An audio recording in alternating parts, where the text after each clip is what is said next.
Pessoal, vamos voltar então agora para o nosso segundo tema, que é sobre indicadores de desempenho. Aí, assim, uma revisão, mas complementando o que a gente estava falando. Aí, uma outra coisa que nós brasileiros aprendemos com essa questão da gestão da qualidade foi também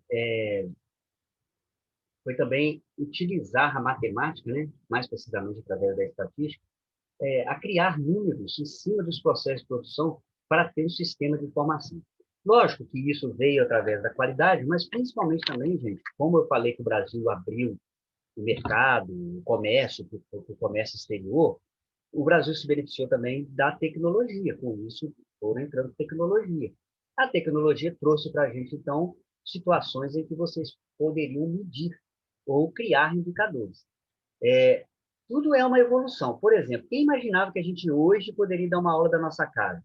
Ninguém imaginava. Quem imaginava que da sua casa, há uns tempo atrás, e eu falo para vocês, vocês já viveram, já nasceram nessa época. Mas vamos pensar no meu caso. Eu, antigamente, para fazer um pagamento, ou eu tinha que ir no banco, ou tinha que ir no banco. Hoje você faz um pagamento da sua casa pelo seu celular, você pega o código de barra e tal.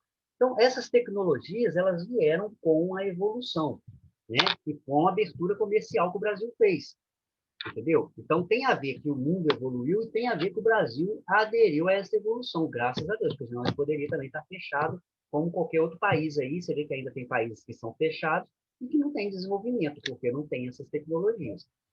E aí, com isso, surgem ferramentas. E uma dessas ferramentas são indicadores de desempenho, que antes não havia como medir. Antes era muito no visual, o dono da empresa tinha que estar ali. Por isso que surgiu aquela história de falar que o olho do dono que engorda o gado, mas isso era por uns tempo atrás. Hoje o Joel pode gerenciar uma empresa de Ubá, uma empresa lá em São Paulo. É só pegar informações, é só ele receber as informações.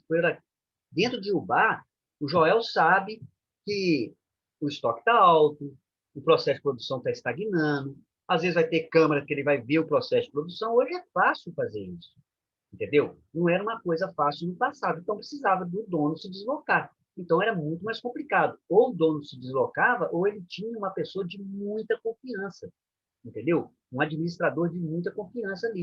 Né? Então, se o cara tinha mais de 3 lojas, mais de 3 fábricas, ele tinha que ter administradores de muita confiança, porque ele não ia poder estar fisicamente, então ele tinha que confiar muito. Hoje, lógico que a confiança prevalece, mas hoje ele consegue, dentro de um estabelecimento, administrar 2, 3 ou 4 estabelecimentos tranquilamente.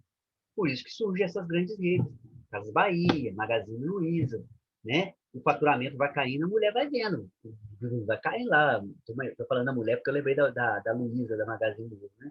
Eu estou imaginando aqui. Cara, ela sabe quanto que cada loja fatura, basta ela pesquisar.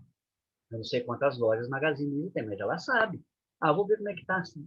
Vou ver o desempenho da loja de Cataguases. Ela deve ir lá no computador, Cataguases, vai ver. Vamos ver o desempenho da Magazine Luiza, não sei aonde. E vai ver. Né? Então, hoje é possível. Mas isso foi graças a essa evolução. Então, hoje não precisa mais do dono ficar ali com o gado engordar. Né? Então, esse é o tema da nossa segunda parte da aula. Bom, processos e indicadores de qualidade ou melhorias. Então, processos barra indicadores. Gente, a organização, a gente já sabe o que é processo. Ela é visualizada como um sistema de trabalho onde cada atividade vai se interrelacionando até chegar no nosso serviço, ao nosso produto, entendeu? Se você parar para pensar, tenta imaginar a sua vida em câmera lenta. Tudo que nós fazemos, tudo, é baseado em processo. Desde o momento que você levanta da cama, você caminha para o banheiro, você faz as suas necessidades, escova o dente, toma um banho, peia cabelo, sai, muda a roupa, vai para o seu trabalho. Vão processos que vão se juntando, né? Aquilo vai virando história, passado, e cada hora você vai construindo o seu futuro através de processos. Não é verdade? É porque a gente nunca para fazer essa reflexão, até porque se a gente parar, a gente fica meio louco, né? Mas a sua vida é construída dia a dia, história a história, movimento a movimento, né? Tanto que quando você dá um movimento impulso, você pode sofrer um acidente. Se você faz um raciocínio errado na hora de atravessar a rua, você sofre um acidente. Se você se distrai Você pode sofrer um acidente, não é verdade? Então, a nossa vida, ela é construída por processo. Processo por processo. É porque a gente não para pensar. Até porque, imagina, e é uma coisa muito engraçada, o corpo humano, ele é perfeito. Aí eu prefiro que, eu não sei se vocês são crentes, ou quando eu falo crente, não é daquela religião crente, né? Acreditar em Deus. Né? Porque às vezes tem gente que fala, eu não vou, igual o meu caso, eu não tenho ido em igreja nenhuma, mas eu acredito em Deus. Então, assim, acho que a máquina mais perfeita, né? Eu acho que é do ser humano mesmo, o corpo humano. Então, isso que eu falo que Deus é perfeito. Porque ele faz o seguinte, a nossa mente é muito sobrecarregada de informação, né? A gente guarda informação todos os instantes. A gente não para de pensar, não, gente. O pensamento ele é contínuo. Aí o que acontece? Você imaginou se a gente tivesse que gastar energia para saber que eu estou escovando o dente? Tanto que eu garanto, vocês escovam o dente no automático. Vocês estão escovando o dente ali pensando assim, ai meu Deus, hoje tem a aula do Alexandre, ai meu Deus, aquela aula de gestão de qualidade. E tal, você não está pensando se eu estou escovando o dente. Não está. Muito difícil. Raramente você faz isso. Mas isso é por quê? Isso aí já está no piloto automático.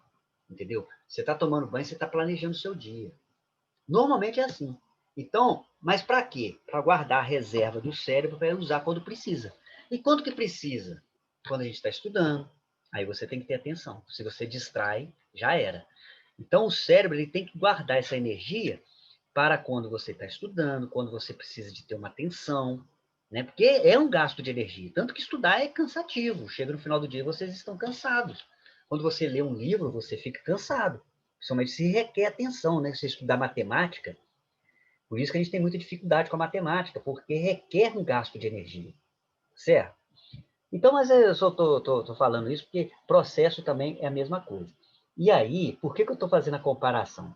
O processo também, quando ele vira uma coisa simplória, automática, a gente tem que padronizar ele, igual Deus fez com a gente, entendeu? Então, tem movimentos da fábrica que já tem que estar padronizado, entendeu? Já não acrescenta mais. Escovar dente não te acrescenta em nada, entendeu? Em termos de conhecimento, não. Então, tem coisas na fábrica, dentro da produção, que se você fizer uma comparação com o corpo humano, é a mesma coisa, padroniza isso, você não tem que gastar energia com isso. A padronização, então, é uma forma de você poder deixar o negócio funcionar no automático, entendeu? Então, por isso que se fala em padronização. Fazendo uma comparação, é como se fosse isso. Você já padronizou a sua escovação.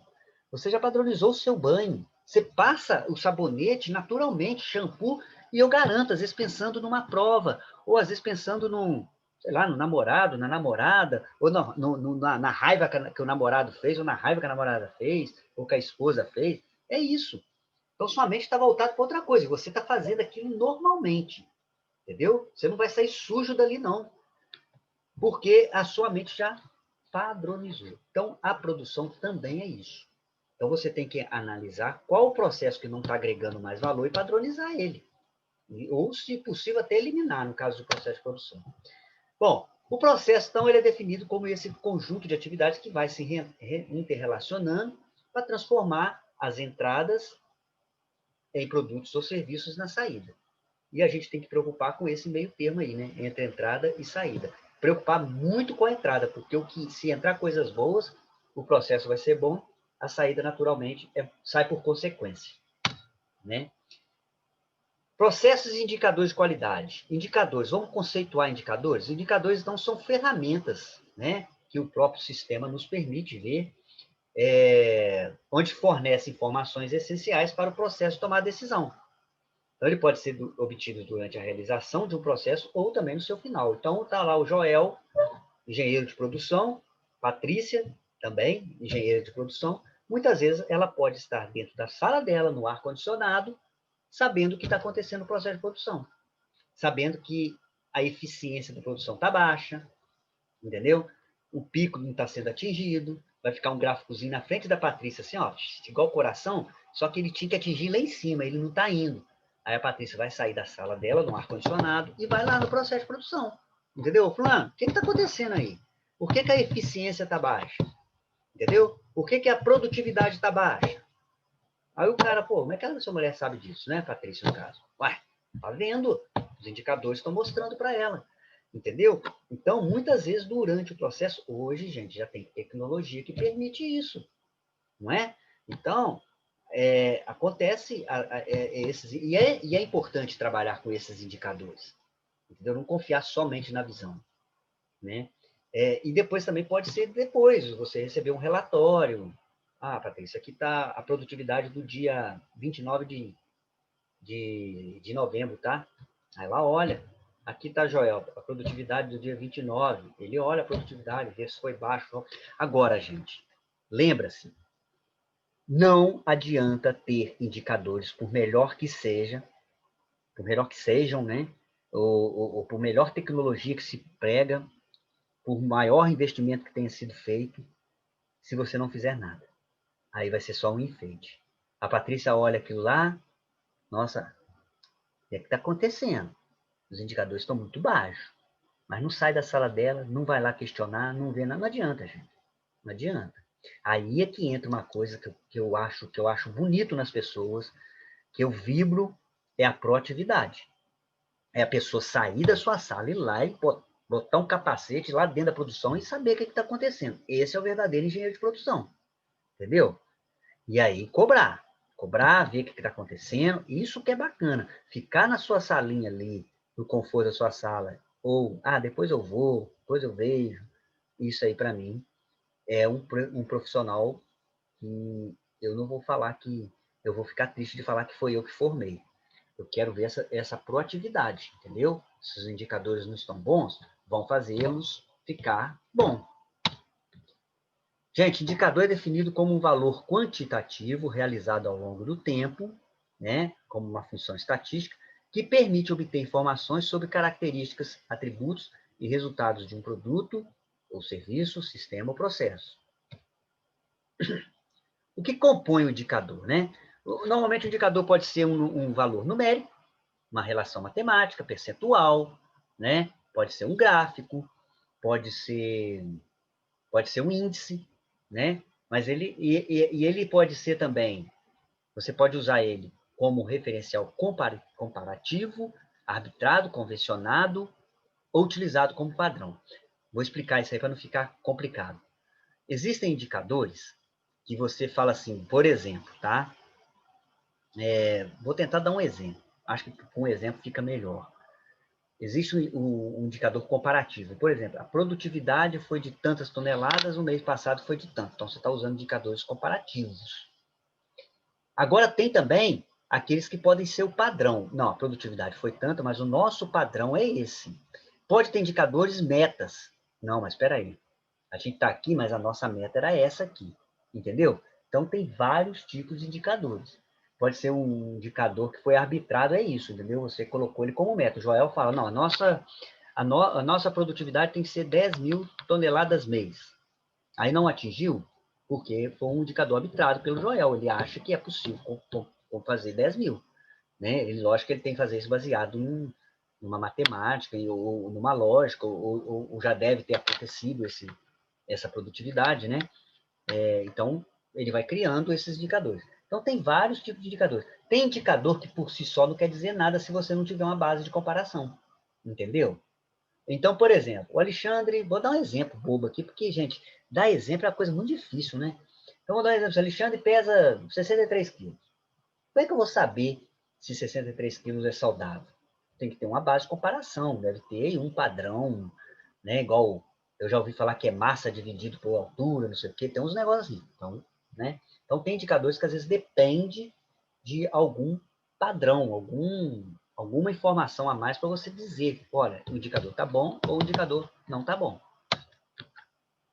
Aqui, igual eu estava falando, as metas, por exemplo, são índices arbitrados, tá vendo? Como eu comentei, o Joel colocou lá 10 mil. Ele arbitrou isso, aí ele passa a ser uma meta. Então, são pontos ou posições a serem atingidos no futuro. Ele se constitui propulsores da gestão, pois gerencia... aí, lógico que o Joel vai colocar sempre indicadores. Os indicadores metas têm que ser os indicadores saudáveis, né? Aqueles indicadores que, se eu estiver atingindo ele, a empresa está saudável, né? Igual a gente faz, por exemplo, o exame, né?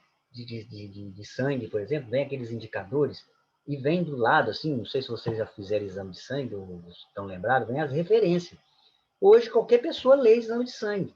Você vai no médico, mas você já sabe tudo o que está acontecendo. Eu, pelo menos, sei. Eu chego aqui e falo, cara, meu colesterol está alto, eu olho pela referência. Entendeu? Agora, lógico, o que fazer depende do conhecimento do médico. Assim como o que fazer depende do nosso conhecimento de gestão de produção, que é o que vocês estão aprendendo na faculdade, não só comigo, com todos os professores. Aí, o que fazer, Patrícia vai mandar ver lá. O que fazer, o Joel vai mandar lá. Entendeu? É isso que diferencia o profissional.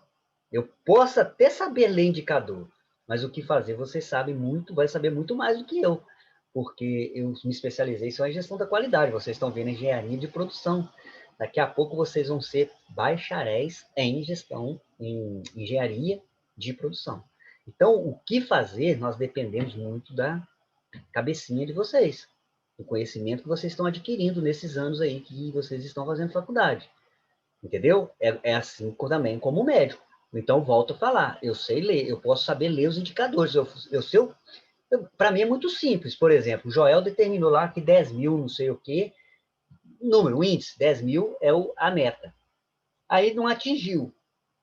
Eu vou saber que não atingiu. Tô falando eu mesmo, Alexandre. Não atingiu não, pronto. Agora, o que fazer para atingir, só o Joel que vai saber. Eu não vou saber não. Sério, tô falando sério. Só vocês, porque vocês estudaram.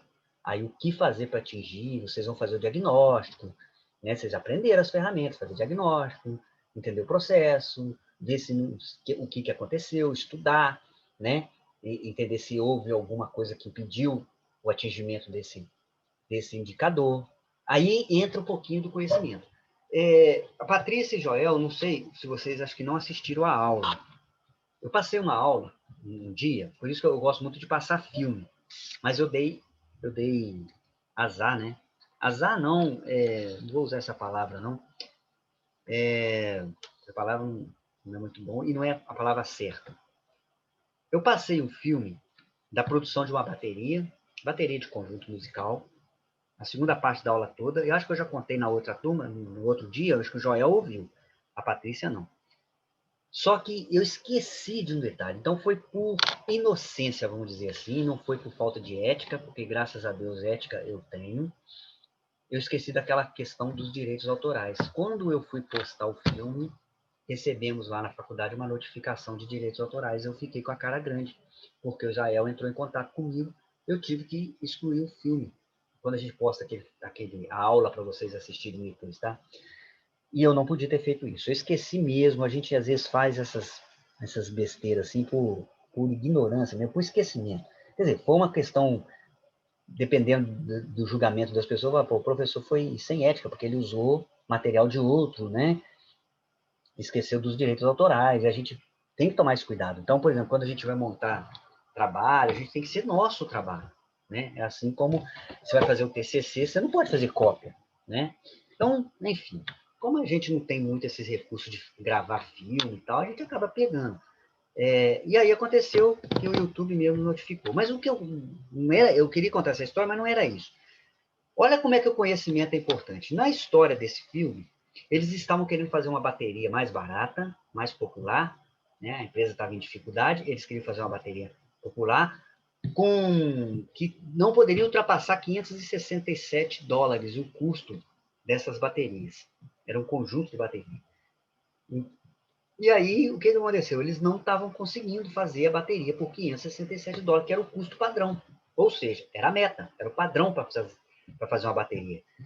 Eles estavam fazendo protótipos, mas sempre ultrapassava os $567. Aí trouxe um irmão. Aí entra uma questão de drama familiar, porque é um filme, né? Drama familiar, blá, blá, blá. Aí o irmão que era o cara ferão, ou seja, é o que detinha o conhecimento. Ele começou a dar ideias. No filme você vê, né? Uma hora eu vou ver se eu boto o link lá, porque acho que colocar o link pode, porque eles disponibilizaram no YouTube, né? O próprio autor lá. Aí, se alguém tiver interesse de ver, o que aconteceu? O irmão, que é o que entendia do assunto e que estava afastado da sociedade, um cara trouxe ele começou a dar ideia. Não, ao invés de fazer assim, faz assim. Ao invés de cortar assim, corta assim e tal. Conseguiu fazer a bateria. Eu estou resumindo aqui. Ou seja, é o conhecimento, gente. O conhecimento, a pessoa detém ele. Agora, como é que adquire conhecimento? Estudando, vivenciando, tendo experiência de vida também. Tá? É trabalhando e errando. Porque eu estou te falando isso porque, por exemplo, eu trabalhei muito tempo na área contábil. Hoje, se der uma diferença do balanço, estou falando sério. As pessoas vão ficar a noite toda procurando. Eu, com 20 minutos, eu já consigo identificar. Mas isso é experiência. Eu também já fiquei a madrugada inteira procurando diferença. Entendeu? Mas com o tempo você já vai pegando onde que está o erro. A gente vai tendo erra aqui, erra ali, erra ali, erra ali. A gente começa a testar. Não, vê se você não fez isso, isso, isso. Aí a pessoa fala, oh, parece até que eu sou aquele sábio, tal, mas não é experiência. Então, a mesma coisa. Vai ter épocas na vida de vocês que essa experiência vai vir, aí o cara vai falar assim, nossa, essa Patrícia é danada, hein? Que coisa, como é que descobre as coisas? É isso, mas vai ter que errar muito para chegar nesse ponto também. Processo indicador de qualidade ou melhorias. Aí tem os vários tipos de indicadores, né? Vai ter os estratégicos, que é aquele, o geralzão da empresa. Tem os indicadores de eficiência, que é o uso dos recursos. Tem os indicadores de qualidade, que é a eficácia, o atingimento de objetivos. E aí, gente, quais são os requisitos para ter um bom indicador? Ó, ele tem que ter disponibilidade, eu tenho que ter acesso rápido, coleta rápida, não posso perder muito tempo. Tem que ser simples. Se você criar indicadores muito sofisticados, eles ficam chatos e eles acabam não te informando nada. Então, simplifica ele. Gente, tem que ter baixo custo para obter os indicadores. Não compensa eu criar também todo o mecanismo para... Né? Tem que ser uma coisa que a tecnologia nos dê assim, de uma forma rápida, barata. E tem que se adaptar com a capacidade de respostas a mudanças, entendeu? Então, são esses o requisito de um bom indicador de desempenho. Outros requisitos, continuando, tem que ser estável, né, ao longo do tempo. Por quê? Vamos lá. Se você ficar mudando muitos indicadores, você perde a formação histórica dele, entendeu? Você perde base de comparação. Ah, mas é porque antigamente lia assim, agora lê assim. Aí já acabou. Você vai ter que começar do zero, montar um banco de dados do zero. Aconteceu comigo, por exemplo, eu sou avaliador de um curso aqui em Cataguases, da CPA, né? Então, vocês já estão acostumados a fazer, eu sou coordenador da CPA de uma faculdade aqui em Cataguases. Todo semestre eu coloco as perguntas lá, os alunos respondem como é que é o professor tal, como é que é o professor A, B, C, e como é que é a faculdade, né?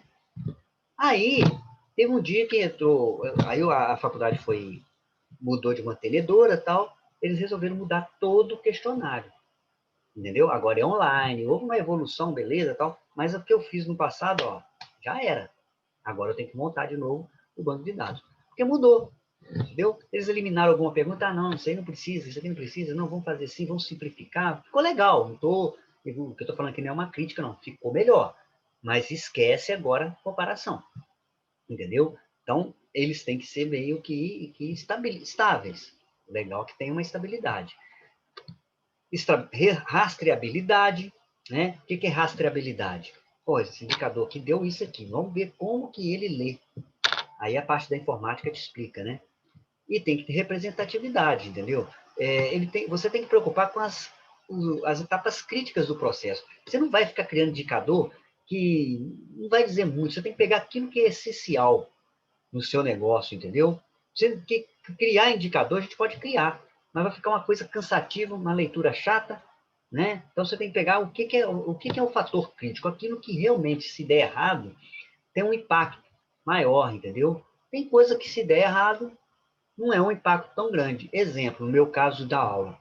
Qual que é um impacto negativo em relação às aulas? É esse momento aqui agora, e não o que eu fiz, né? Eu posso ter feito um slide feio, né? Mas não vai cair muito no conceito de vocês, né? Não botei muita cor, né? Ficou um slide mais simples. Não vai cair no conceito de vocês se eu der uma aula que vocês falam, nossa, ele não está sabendo o que está falando. Então, os indicadores hoje, se fosse medir um indicador aqui, o indicador mais importante é esse momento aqui, ó, em que eu estou expondo um conhecimento que eu estou procurando passar para ajudar na formação de vocês, e não o indicador do slide. Só isso aqui é só um exemplo. Né? Então, vamos lá. Vamos ver o indicador, vamos fazer uma pesquisa. Aí pergunta para a Patrícia e para o Joel. Você acha que o slide foi legal? Aí a Patrícia dá nota 8. O Joel dá nota 10. Pô, tá legal, né? Agora, vamos lá. O Alexandre deu uma aula, você sentiu segurança, tal. Aí a Patrícia dá 2, o Joel dá 1.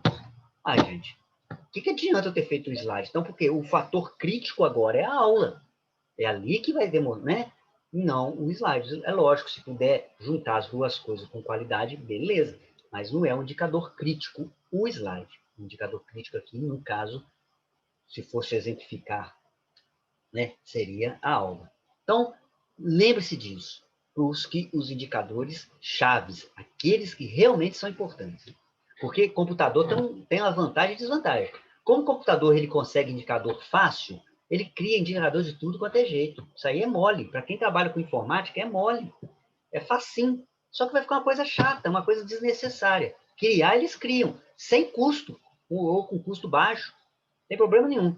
Mas você tem que pegar quais são os indicadores chaves. Isso aí também é com o tempo, com uma experiência. Gente, o que medir é a eficácia, o custo, que a gente lida com dinheiro o tempo todo, garantia da entrega, atendimento, porque você está lidando com o cliente, moral, nível de satisfação das pessoas. Então, aí você tem muita coisa que você pode medir, segurança, desempenho, entendeu? Então, são essas coisas que você pode medir.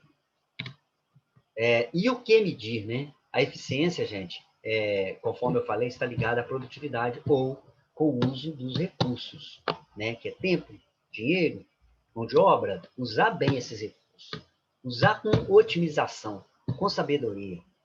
Otimizar recursos é mais importante do que cortar custos.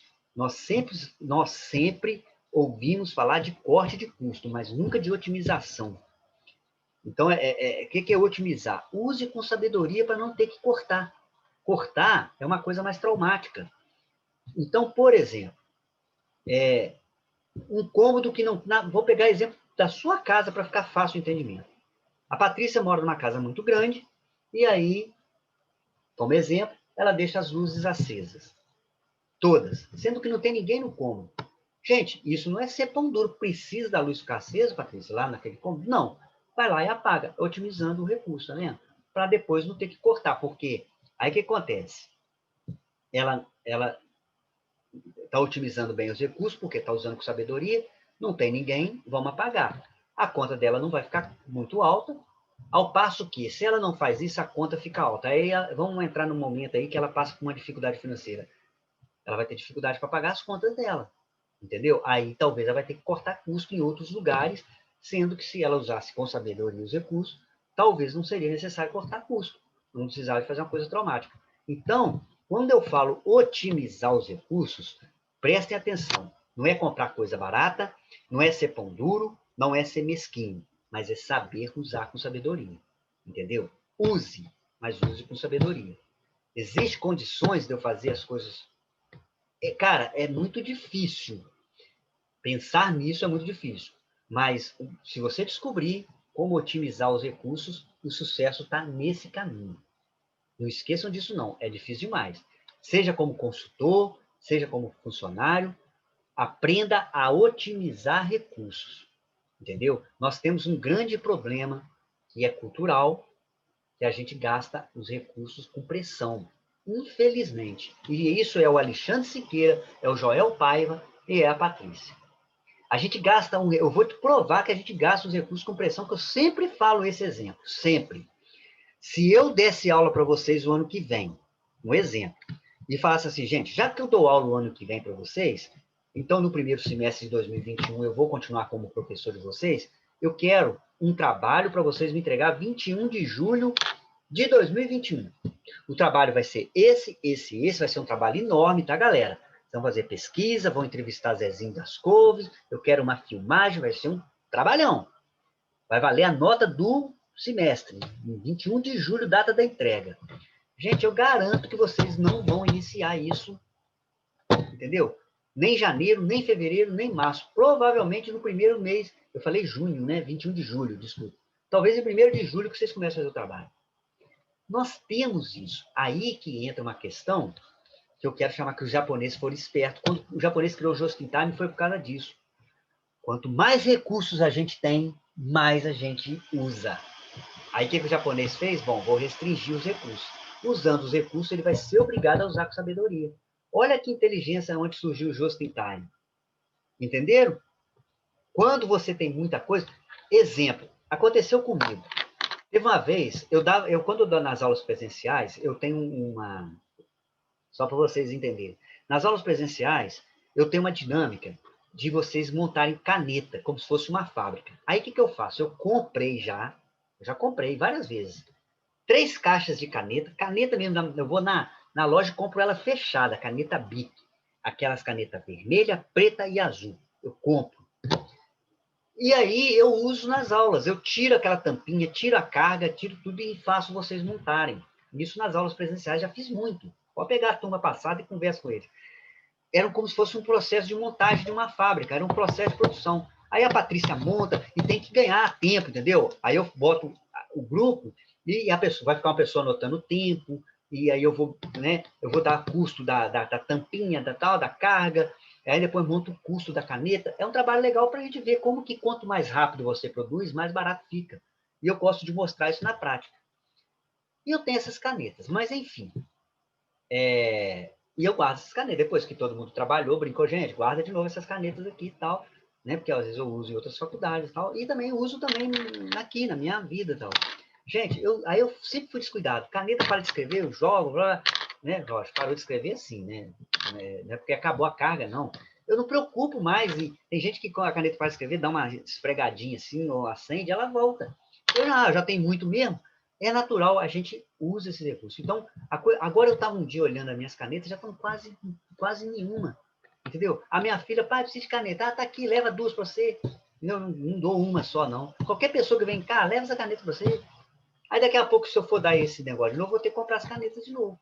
Mas por quê? Não sei, a gente tem essa tendência. Tudo que é demais, a gente gasta. A gente gasta espaço, a gente gasta dinheiro, se for demais. Olha, vê uma pessoa rica. O que a pessoa rica faz?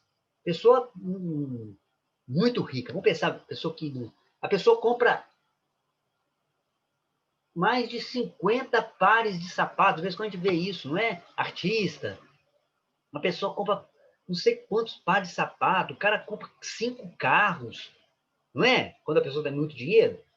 Fala que as pessoas que fazem sucesso mesmo e tal, e começa aquele processo de esbanjamento, normalmente não acaba muito bem isso. Normalmente não acaba. Eu percebo isso, jogador de futebol. Nunca acaba bem, é muita festa, é muita zoada. Não, normalmente, você pode olhar, a história vai se repetindo. O cara acaba pobre e, quando às vezes, até drogado, né? Mas manda ver. É natural do ser humano. Então, gente, tome cuidado. Mesmo que você tiver demais, não é necessário ser pão duro, mesquinho. Utilize com sabedoria. Utilize com sabedoria o tempo. Se o professor marcou uma prova, faz um cronograma, pega um pouquinho cada dia. Quando vocês tiverem que fazer o TCC, gente, isso eu aprendi. Quando tiver que fazer o TCC, faz um cronograma você mesmo. Bota lá, ó, hoje eu vou pegar, digitar uma página, amanhã mais uma, tanto mais uma. Quando chegar, o TCC é tranquilo. Eu não vejo tanto estresse, eu vejo os alunos arrancando o cabelo da cabeça para de TCC. Quando eu fiz o meu, na minha pós-graduação, tive que apresentar, tal. Cara, até hoje eu não consigo entender por que as pessoas ficam tão nervosas com o TCC. O meu foi tão fácil, mas eu fiz isso. Sério, eu fiz isso. Eu ficava assim, gente, por que as pessoas estão tão... Eu achava que eu que estava errado na história, sabe? Eu falei assim, por que eu estou tão calmo? Eu achava que era eu que estava errado. Eu não estou falando isso, gente, fazer um falso marketing, não. É porque eu tenho essa mania mesmo. Eu anoto, eu tenho aqui, ó, uma coisa chamada agenda ainda na munheca, anoto tudo aqui, ó. E eu faço. A minha mulher fica boba, às vezes ela até fala que eu sou exagerado, aí eu até concordo também, que pode virar também uma certa obsessão. Se eu colocar para hoje que eu tenho que fazer isso, isso, isso, eu vou riscando, se eu não fizer, eu não durmo sossegado. Vocês acreditam nisso? Aí é lógico que eu também chega uma coisa obsessiva que eu também não recomendo para ninguém. Mas eu sou assim. Se eu anotei na minha agenda o que eu tenho para fazer hoje, eu vou fazer nem que seja para eu dormir 2 horas da manhã. Porque se eu não fizer, não adianta, eu vou ficar rolando na cama. Olha que doideira. Aí também eu já sou um pouco neurótico. Não siga o conselho do seu professor nesse nível. E o pior, gente, a minha filha tem 22 anos, ela tá fazendo igualzinho a mim. Ah, me dá uma pena. Ela fica assim, pai, olha o que eu fiz. Tá igualzinho o senhor. Eu falei, minha filha, acho legal, mas não fica doente, não. Porque eu não sei por que eu sou assim, eu queria, me cobro muito, não fica assim. Faça isso, e eu sugiro que vocês façam também, sem ficar obsessivo. Não deu hoje, dá uma relaxadinha. Mas também, não pode também relaxar sempre, senão vai virando sem vergonha, isso aí não adianta nada. É isso. Vamos achar o meio termo nisso aí. Gente, outra coisa, medir eficiência, efetividade e ética, né? Que é o cumprir as normas, os regulamentos, as leis, os códigos. Não adianta a gente fazer tudo bonitinho, gente. Tudo certinho dentro da empresa, ter uma produtividade, mas a gente fazer as coisas fora das normas, entendeu? Ou fazer fora das leis, dos regulamentos da empresa. Também não adianta. Gente, conforme eu falei, as organizações têm os indicadores de gestão estratégica. Todas as empresas, não sei se vocês já têm visto isso, a faculdade tem, um quadro falando da missão, a missão da empresa, os valores dela, o que ela defende, o que ela não abre mão. Sabe por que isso? Isso aí, teoricamente, parece assim, mas isso é meio que besteira, que a gente lê aquilo nem guarda. Eu vou explicar uma coisa para vocês que um dia eu li e achei muito interessante.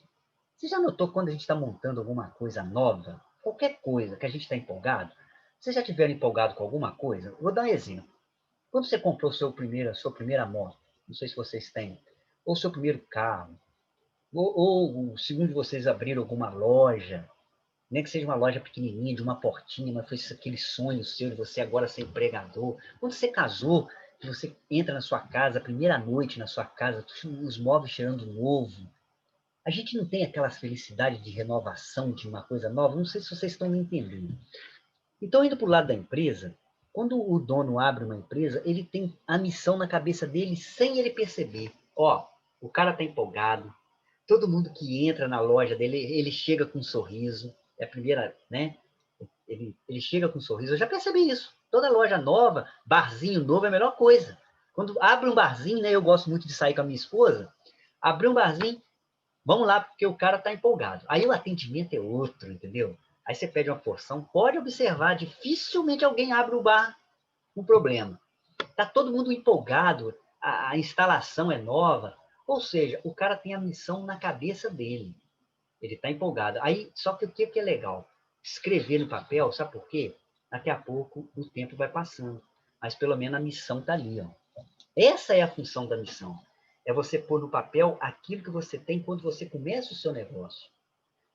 Entendeu? A missão, atender bem, com profissionalismo, com entusiasmo, com empolgação, as pessoas, não sei o quê. Aí você escreve isso e põe lá. Com o tempo, você vai lendo aquilo para voltar aquele entusiasmo. Né? A ideia inicial é isso. E a estratégia, normalmente, qualquer estratégia, qualquer missão de uma empresa é satisfazer alguém. Você não cria missão se você não tiver na sua missão a satisfação de uma outra pessoa e não a sua, tem que ter a sua também. Mas é sempre relacionado a satisfazer o outro para satisfazer você. Então, depois, é importante demais. Valores é aquilo que você não abre mão. Nunca. Tá? Pode acontecer. Valores é aquilo que você faz como princípio de vida. E visão de futuro é onde você quer ir. A visão de futuro que é, no fundo, a estratégia.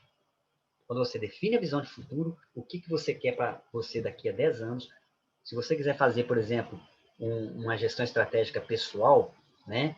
Você pensa assim, Patrícia, o que você quer para você daqui a 10 anos? Tira um dia, pensa nisso e faz para você o planejamento estratégico, que é a mesma coisa. Gente, eu costumo falar que gerenciar a gente é a mesma coisa que gerenciar. Os princípios são os mesmos. O gerenciamento pessoal e o gerenciamento de uma empresa, os princípios são os mesmos. Então, se um dia vocês quiserem fazer um plano de carreira e uma gestão estratégica pessoal, pensa como você quer estar daqui a 5, 10 anos. Escreve. Eu quero estar falando inglês, eu quero estar num bom emprego. E aí começa, então, a trabalhar. Que emprego? Mas tem que ser uma coisa bem detalhada. Que emprego? O que você quer? Como é que você quer que as pessoas te vejam?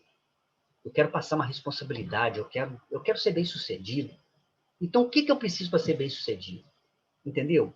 Segurança. Mas eu sou uma pessoa tão insegura, fui criado assim, começa a ler livro, vai no psicólogo, faz alguma coisa, é isso que você tem que fazer.